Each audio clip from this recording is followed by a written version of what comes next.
Hello everyone, my name is Isel, and today I'm combining two of my favorite things, which is crafting and listening to Reddit stories, because a girl loves chisme.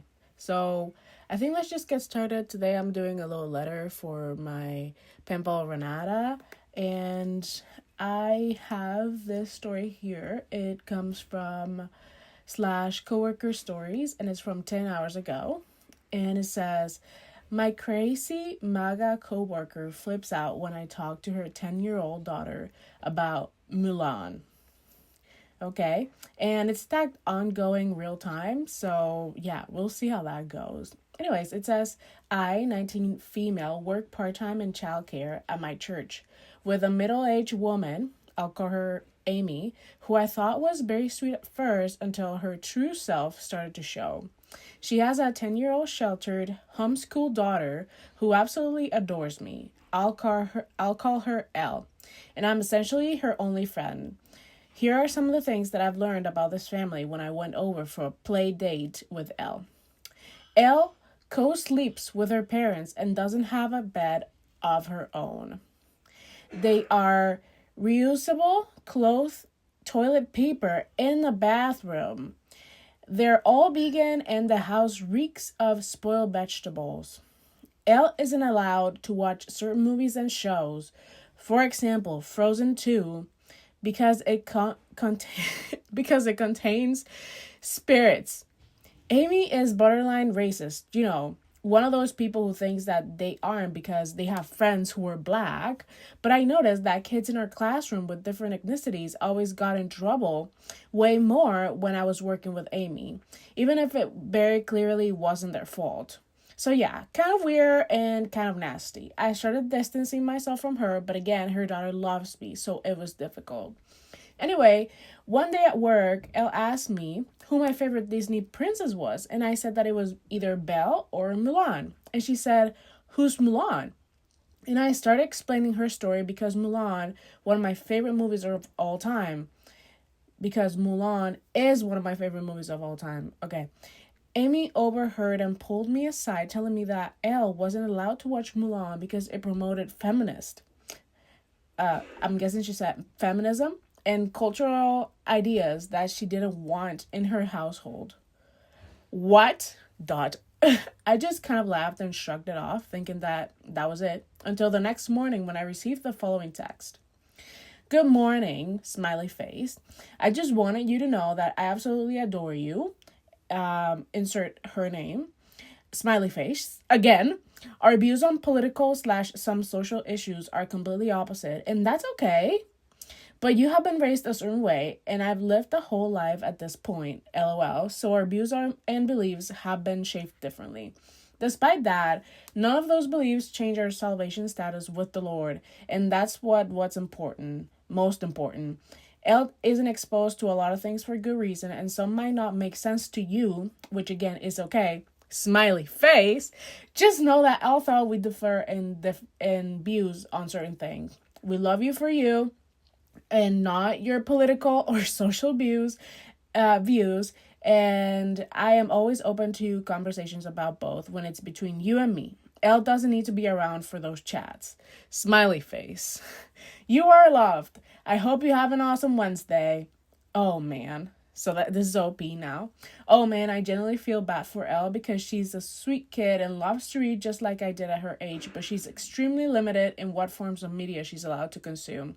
And she's completely homeschooled, so the only information she's getting is from Amy. No outside opinions or other kids to socialize with. She's the only reason why I haven't cut off completely contact with my insane coworker.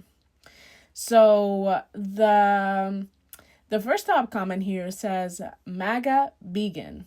There's a first for everything. And somebody answered, there's actually a direct pipeline from hippie woo-woo type of stuff that we might normally consider leftish to far-right ideology. It's sadly a lot more common than people realize. So somebody else comment, what the F is a salvation status? Can one be 65% saved? Yeah, only your hair and your toes. There's this other one that says, I grew up in Alabama. Pro tip, if someone appears borderline racist in public, they are full on racist in private. The issue is that they cannot fully contain it outside the home. Not that they are from a different time or whatever. And people are agreeing with that. Of course, this is ongoing, crazy situation, and yeah, I feel very bad for that little kid that won't have any type of social experience. But anyways, here's the second one, and it's coming from Malicious Compliance. It's from 6 days ago, and it's fairly small. It just says, boss said I can't just disappear from my desk, so now I send him a message every time I leave. And it starts, we had a team meeting where my boss said people are just getting up and disappearing without telling anyone, and it's unprofessional. So now I message him on Teams every single time. Stepping away for a restroom, going to grab coffee, printer run. I don't wait for a response, I just let him know. Last week I sent him 9 messages in one day. On Friday he replied, you don't need to tell me every time you move. And I said, I just want to make sure I'm being professional like you asked. He hasn't brought it up ever since. So top comment says, I had a boss like this too that tried to keep tabs on me, ... So would put a message up and say things like, going to the bathroom, going to get an aspirin, going to get feminine product for my car, etc. She finally caved and said just to put up a message if I'm going to be gone for a significant length of time. Ha! And somebody answered to that, define significant. Somebody else also said, my former boss did this, and the problem child whom this was directed to did the same. He was the king, not only of malicious compliance, but weaponized incompetence as well. There is also a comment that says, your boss would have freaked out in a government agency I worked for early in my career. They say, we had a clean desk policy. Absolutely nothing was to be on the desk when you were out of the building. One guy had been around for several years and was a master of the system. He had what we call his busy kit. Each morning at 8 a.m. sharp, he would come in, unlock his desk, and pull out a bunch of stuff to completely cover his desk, appearing to be very actively doing something, although no one ever knew what. At 8:01, he would disappear from his office, not to be seen again until 11:59, when he would clear off his desk into the drawer and go to lunch promptly at 12. He'd get back from lunch at 1 and pull out the busy kit, BC kit, disappearing at 1:01. This is crazy. We'd see him again at 4:59, and he'd be out of the door at 5 p.m. sharp. This happened every day as far as I'm aware. We speculated that he spent the entire time in the building, fitting from room to room, socializing with everyone in the building. No one could ever figure out what he did. And you know what? That sounds like a great job. Okay, so let's go to the next story. This one is from /AITH 4 hours ago. And it says, am I the asshole for planning to strategically abandon my father in his elderly age because he destroyed my plants? Whoa. My father has never been that. Just a surrogate dad. He was everything to me when I was younger and needed to feel loved from being bullied at school. He was everything to me until I became an adult. I'm from an immigrant family, and my mom paid for us to travel from Angola to South Africa after he physically destroyed her business a couple of times and mocked her for selling goods to support her kids. She managed to make good enough rent. She managed to make enough to rent a place. He took her profit and traveled to South Africa for whatever. She paid his rent because he didn't want to work, and she had to feed her 2 sons. She came to South Africa later and found her children who were with their father in an appalling malnourished condition. This was after he beat her pregnant while carrying her daughter and left her outside to sleep undressed. He did the same with his sons. Okay, this one's really hard, okay? He taught us that it's God's will, and that he's the owner of the family and his rule is absolute. Whatever. I can never, ever, ever, ever, ever, until I pass, overlook that. But for the purpose of context, I'm painting the horrid picture, which is the man I have to call my father. I've been trying to grow a garden for a month and a few days. Nature is a major aspect of me, and I look at those little greenies and feel love, and the garden was a reminder of love and self-love. I managed little shrubs and grass. It's all growing on barren land, so I was so insanely proud of my babies for growing as much as they did.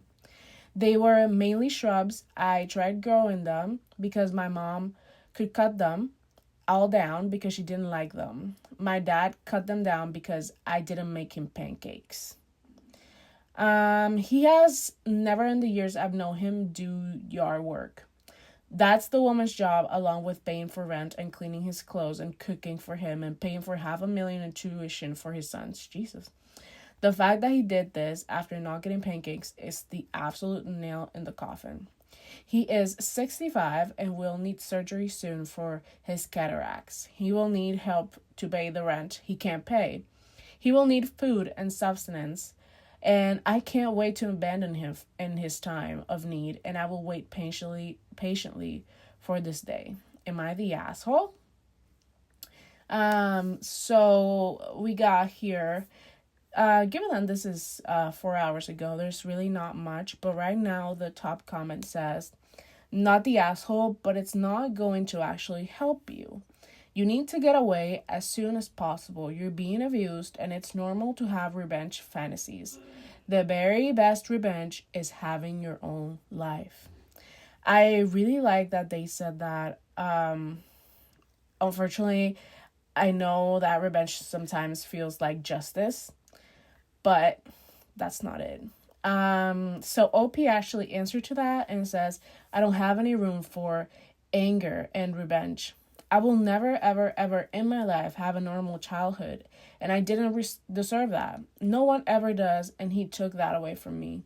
My plans were absolutely beautiful and perfect. I will love them again and again and again, but he will never, ever, ever receive any kindness from me or a penny. We were a bunch of kids with a young mom living with a monster. Yeah, so a lot of people asking, not asking, but answering to that, just make sure that your family are far away when you do this. He's not going to need a lot of care after his cataract surgery, and he could have the ability to do something very wrong. So yeah, I think other comments are saying just go for it, not the asshole. Not the asshole. And somebody just said, why wait? Abandon him now. Really hard situation, I think. Yeah, I'm really sorry that OP is going through that. Unfortunately, it's something that you have to let go and move on. You're never gonna get that childhood that you deserved, and that is sad. Okay, this next one is coming from Two Hot Takes, and it's from 12 hours ago, and it says, am I overreacting? Wedding guests call my caterers. Cateterismo. Mentira. Caterers. So it says, my fiance, 34 male, and I, 36 female, are in the final stages of wedding planning. We have a handful of guests with allergies / dietary restrictions that would be otherwise limited by our buffet options. One of the guests, one of the groomsmen's wives, has several severe allergies and gave them to us in detail. We gave those allergies slash restrictions to our caterers, who went through their full menu and selected 5 alternative options that met every allergy and restriction. We're only allowed to pick one of those for all the guests, so we did a small pool, and luckily, all of the guests picked the same option, except for the one with the severe allergies. She asked if there was a way for her to have meat. But that wasn't going to be an option because we are allowed one specialty meal and others we need to accommodate are vegetarian. A few days later, we still hadn't heard back from her with her selection, so we reached out again and we were told that she and her husband took care of it. Turns out they went to our venue site, found the caterers, and made their own arrangements so she could have chicken kebabs. I was floored. Why didn't they tell us they were going to do that? Why didn't my caterers tell me? I reached out to the caterers and they said that they hadn't realized my fiance and I didn't know the guest was calling them. They also didn't know that this was a guest we already gave this specialty meal options to. They thought that she was just an overly concerned guest who hadn't alerted me to her full allergies.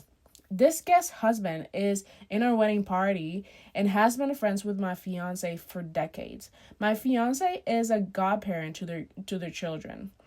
Is this something I'm overreacting to because I'm generally stressed leading up to the wedding, or am I right to be annoyed? There's an edit here, and it says, in case my reply is buried in the comments, the catering company owns the venue, which is how they knew who to call. The caterers were under the assumptions we were in the loop, but because we weren't part of the conversation to agree to any extra cost before they agreed to make an additional meal, they won't charge us for it. So they were going to charge these people. That is crazy. Yeah, one of the best comments here says, info, do the changes add to the cost of the catering? Why hasn't your husband spoken to his friend about this? And I don't see OP answering to it right away. But it is kind of crazy. Yes, I mean, if there's more than one options, I'm guessing they would have to pay for it. Second best comment says, did they say there will be an extra cost for the guest? Yeah, I know. Everyone's thinking about it. It is very odd that if they only gave you the options for one and now giving you two, have they confirmed that this option will be provided on top of the vegetarian one you selected? I would find this very rude. A heads up from either the guest or the catering company. I would not expect a guest to be able to change my menu selection, and it will leave me wondering what else were they trying to change behind my back. I suggest passwords moving forward. Yes, that is crazy. I'm gonna see what were the answers from OP in these. Oh, well, is it gonna show? Never mind. I cannot see them answering to any of that, but that is crazy. Why would someone do that behind your back? And also, I feel like catering and venues, like, the point, your contact is gonna be the bride and the groom. Unless they have someone that is taking care of that, it's gonna be the bride and the groom. It's kind of crazy that they just went along with that. I don't know. I don't think that's how it's done. Well, anyways, everything. So there is another one from 6 hours ago, and it's from Today I Fucked Up. And it says, today I fucked up by trying to be mysterious on a first date and ending up in a police report. Oh my God. So this happened a month ago. My friends physically cringe when I tell this story in person, so I'm putting it on the internet instead. Also, they tagged it as male, so OP is a male, which, yeah, makes sense. Anyways, it says, met Alina through mutual friends. She's an interior designer, travels, reads books, has opinions about wine. I eat pasta 3 times a week and consider that a personality. My friend gave me advice. Be a little mysterious. Don't reveal everything at once. Women love mystery. I, a man with zero mysteries and whose most interesting hobby is watching documentaries about bridge construction, decided this was an excellent advice. We agreed to meet outside a cafe at 7. I arrived at 6:50 normal, but then I thought mysterious people don't stand by the entrance like a bouncer. Mysterious people appear. So I decided to wait around the corner and emerge when she texted. Elena texted at 7:01. I'm here. Where are you? I started walking out from around the corner. And at that exact moment, a woman runs out of the building opposite and screams across the entire street. He's there, around the corner. I saw him. Turns out, while I was standing around the corner looking mysterious, the neighbor decided I was casing the building. Called the police. Twice. I walked out from around the corner. This is crazy. I walked out from around the corner directly into two police officers and Alina standing there with her mouth open. I explained the situation for approximately 15 minutes. One officer was taking notes. The other one was trying not to laugh and visibly losing it. The neighbor stood nearby watching me with absolute righteous fury. Alina said nothing. Okay, so the neighbor was a Karen. Then one officer asked, so you were just waiting for a date? Yes. Around the corner? Yes. To be mysterious? Long pause. Yes. The second officer laughed out loud in uniform on duty. We were let go. Neighbor goes home unsatisfied. Elena and I are standing on the sidewalk. She looks at me and says, well, you're definitely mysterious. We went to the cafe. I told her about bridge construction documentaries. She listened to 40 minutes and actually asked questions. Third date on Thursday. The neighbor still eyes me suspiciously every time I walk past. I nod at her. She does not nod back. I hope the officer who laughed is doing well. CLDR, tried to be mysterious, stood around a corner for 10 minutes, ended up in a police report, somehow got a third date, bridge documentary saved the evening, and the neighbor will never forgive me. And the top comment says, I hope one day your best man will tell this story at your wedding. Pro tip for the wedding, don't be mysterious. And somebody answered to that, invite the cops. And OP said, yeah, I'll do this 100%. Yeah, invite the cops. I mean, they will love it. Second best says, well, the next step is obvious. You have to rob the building. The neighbor may know you did it, but the cops won't believe them. Well, that will be, yes. Actually, well thought. I like that. Okay, this next one is also from Two Hot Takes, and it's from 10 hours ago. And it says, am I the asshole for refusing to let my boyfriend have his dog in our home from Fridays to Sundays? And it says, I know the title doesn't make me sound great, but please bear with me. I'm a huge animal lover, I promise. My partner and I have been together for almost 2 years. When we first met, he knew I had a cat. When we discussed moving in together, he told me he would make sure his dog was trained so we could all live together peacefully. He shares his dog with his ex, so we have the dog every other week. When we moved in, he hadn't started training the dog at all. I tried to stay positive and thought we could slowly introduce them. Unfortunately, the dog, a small sausage dog, I love sausage dogs, has had no training. He doesn't listen and constantly chases my cat. We tried using a baby gate to separate them while keeping them in the same room. My cat jumps over the gate and sits on a desk, and the dog will sit below her, staring and barking, working himself into a frenzy. It causes my cat obvious distress. This has been incredibly hard for me. I already felt guilty because moving in meant my cat went from having outdoor access to living somewhere smaller, without safe outside access due to a dangerous road. She's already more restricted than she used to be, and now she's too scared to leave the bedroom when the dog is there. I suggested crate training. He refused. I suggested keeping the dog on a lead in the lounge so my cat could move freely. He refused that too. Oh my god, get the result, my cat is shut in the bedroom all day while I'm at work. I come home, see her for maybe 30 minutes while he walks the dog, and then she shut away again all evening. For a full week at a time, she barely gets human interaction, no affection, no normal life. I've noticed changes in her personality. She's less affectionate, more withdrawn, and ducks away when I try to stroke her. I asked for things to be more equal. Alternating evenings so my cat could be in the lounge while he stayed in the bedroom with his dog. He agreed verbally, but when it actually happened, he'd be grumpy, slam things, and make me feel anxious. That arrangement quickly stopped.